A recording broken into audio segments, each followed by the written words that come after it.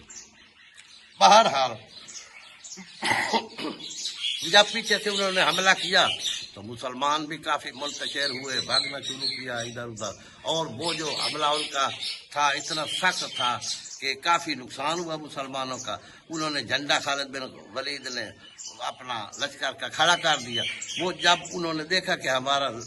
جو جھنڈا ہے وہ بحال ہو گیا ہے تو وہ دور سے بھاگ کر پھر دوبارہ کفار مکہ وہاں لشکر اپنا جھنڈا کے ارد گرد اکٹھے ہو گئے اور جنگ کرنی شروع کر دی۔ لیکن سب سے جو ان کے بھاگنے کی وجہ بنی ہے نا، وہ بڑی یہ بنی ہے کہ وہیں یہ پھیل گئی اپنا افواہ کہ نعوذ باللہ محمد صلی اللہ علیہ وسلم شہید کر دیے گئے ہیں، مارے گئے ہیں۔ اس افواہ کا پھیلنا مسلمان تو منتشر ہو گئے بڑے بڑے، جیت صحابہ کرام نے تلواریں پھینک دی کہ ہم اب کس کے لیے لڑیں گے۔ ادھر حضور صلی اللہ علیہ وسلم خچر پہ تشریف فرما تھے، ان کے پاس صرف بنی ہاشم کے 9 آدمی تھے، اور جن میں حضرت عباس اس کا بیٹا، اسی طرح اور بھی تھے، اپنا حضرت علی کرم اللہ وجہ تھے، اور اس کے علاوہ ابو لہب کا بیٹا بھی تھا، وہ مسلمان ہو چکا تھا۔ ایک آدمی دوسرے قبیلے کا تھا، اس کا نام تھا ایمن بن ابی ایمن، اس کو بھی خالد بن ولید نے اس کے قابو میں آیا ہے شہید کر دیا۔ حضرت علی فرنٹ میں ان سب کو فیس کر رہے تھے، بہت ٹک کر جنگ کی، یعنی کہ ہر جنگ میں مثال تھی، لیکن اس جنگ میں یہ ہوا کہ کافی لوگوں سے آپ کو جنگ کرنی پڑی، یعنی دوسرے اکثریت بھاگ چکی تھی مسلمانوں کی، کچھ ویسے منتشر ہو گئے حضرت صلی اللہ علیہ وسلم کے قتل کی خبر سن کر، بہت لڑے، بہت کو مطلب قتل کیا، لیکن اس جنگ میں حضرت صلی اللہ علیہ وسلم پر 70 تقریباً زخم آئے، اور پتھر بھی کفار مارتے رہے جو ایک دندان مبارک پر بھی لگا، مطلب اس قسم کا۔ پھر وہ اپنا جنگ بند ہوئی۔ وہ انہوں نے تو یہ سوچا تھا نا کہ ان کے آدمی پکڑنے کی بجائے ہمارا یعنی داؤ لگا ہے، اتنا تو وہ بھی جانتے تھے، ہم جنگ ہاری ہوئی اپنے پاؤں پہ آ گئے ہیں اور مسلمانوں کو اتنا نقصان کر لیا ہے اور تقریباً فتح کے نزدیک پہنچ گیا، لیکن اگلی جرات انہیں نہ ہوئی کہ وہ ٹیک کر باقی آدمیوں کو مطلب پکڑتے، انہیں قیدی بناتے، انہوں نے جانا ہی میں اپنی مسئلہ سمجھی چلے گئے اور جنگ اس وقت ختم ہو گئی۔ اس کے علاوہ بھی حضرت صلی اللہ علیہ وسلم اتنے زخموں کے باوجود بھی آپ نے اعلان کروایا، منادی کروائی حضرت بلال کے اپنا ذریعے، وہ لمبی بات ہو جائے گی۔ حضرت فاطمہ زہرا وہاں پہنچ آئی، حضرت علی نے اپنی ڈال میں پانی لائے، حضور صلی اللہ علیہ وسلم کا چہرہ مبارک دھوا، چٹائی جلا کر وہ بھی اپنا لگائی گئی۔ اسی طرح پھر وہ دوسرے مسلمانوں کے ساتھ یعنی کہ مدینہ گئے، اور مدینہ پہنچتے ہی اعلان فرما دیا کہ میں بھی تیار ہوں اور آپ بھی تیار ہوں، ہم نے ان کا پیچھا کرنا ہے۔ تھوڑا سا انہیں یہ معلوم ہوا کہ کہیں ایسا نہ ہو جو ان کا داؤ لگا ہے اس کو پوری وہ فتح سمجھ کر مدینہ پہ حملہ آور نہ کہیں ہو جائے، تو آپ نے ان کا پیچھا کیا کافی آگے حد تک، پھر وہ اپنا آپ بچاتے ہوئے کفار مکہ میں پہنچ گئے۔ وہ جو ان کی ساری کارستانیت تھی جنگ عہد سے پہلے، یعنی ارد گرد کے قبائل جو ان کے حلیف تھے ان سے دہشت پھیلوائی، ابو سفیان خود آ کر بھی دہشت پھیلواتا رہا، پریشرائز کرنے کے حربے بھی لگائے، اتنا بڑا لشکر جرار بھی تھا، اس کے باوجود یہ ہوا کہ وہ غلطی کی وجہ سے تھوڑی بہت سزا ہو گئی مسلمانوں کو، وہ بھی اللہ کی طرف سے کہ نبی کا فرمان انہوں نے آپس سے پوچھ ڈالا تھا۔ تو یہ اللہ تعالیٰ کی مسلطیں ہیں، لیکن وہ بھی دوبارہ فوری انہیں آنے کی ضرورت نہ ہوئی، بس سلام۔ لیکن چینل کو سبسکرائب بھی کرنا نہ بھولیے، یہ سلسلہ آگے چلتا رہے گا، جتنی جنگیں ہیں غیر جانبداری سے فیصلہ آپ سننے والوں نے کرنا ہے، وہ ہم کون ہوتے ہیں؟ جو حقائق ہیں سامنے آیا، یہ ہم نے مناسب سمجھا ہے کہ جہاں تک ہو سکے اس کا ہم پرچار کریں، وہ بات کریں صحیح جو غیر متعصبانہ ہو۔ والسلام۔ ٹھیک ہے۔